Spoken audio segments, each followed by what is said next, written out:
standing outside. You destroyed my heart. Thanks. This is what happens when you break up with a sociopath. I actually don't think in my wildest dreams and in my most, dream-like fantasy moments I ever expected something this great to happen so quickly. I really didn't.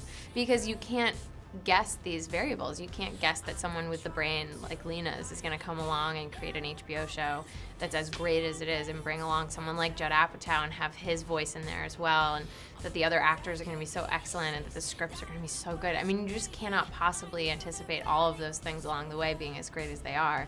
I am so good. It's just that the wedding was so quick. I don't know where we live. I don't know your address.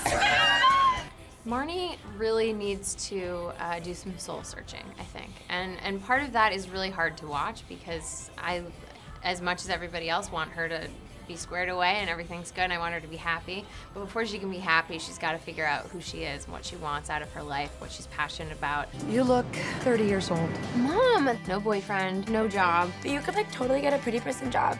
I don't think I'm a model. No, not a model. So of course I feel good about her doing a little soul searching and thinking about who she is because I think she'll emerge on the other side as a more full person and as a happier person. But it was hard. It's hard to do. It's hard to watch, and there's definitely some scenes that made me really, really sad. But if it's all going towards her being a more complete person, then I'm on board. I'm an individual, and I feel how I feel when I feel it. And right now, it's a Wednesday night, baby, and I'm alive. What are you wearing? Oh, a shirt. One of my favorites is definitely the scene in episode 3 of season 1 where Hannah and Marnie are dancing to that Robin song, Dancing on My Own. It's just such a special scene, and our whole crew was dancing at a certain point. We were all dancing together. I'm giving it my all, but I'm not the guy you're taking home. A lot of people thought it was like Sex and the City, and then they watched the first season and thought, oh my gosh, this is completely different.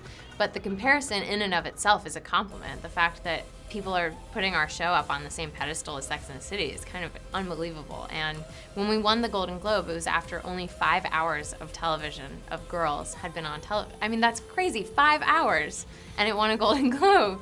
It was amazing. I still can't really believe it. So if after 5 hours people are saying it's like Sex and the City, we'll take it. I am ready to take this party by storm. Hey. Oh, hello. I may be deflowered, but I am not devalued.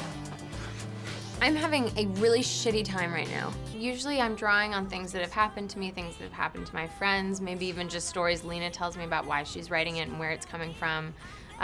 So I think definitely you pull things from your life, but also part of our job as actors is to have a really active imagination and to think about what it would be like if you were in her position, and that's part of the magic of acting is bringing that out of nowhere, or just seeing someone on the subway and thinking, oh, she looks really sad, I wonder what's going on, and then bringing that into the character a little bit.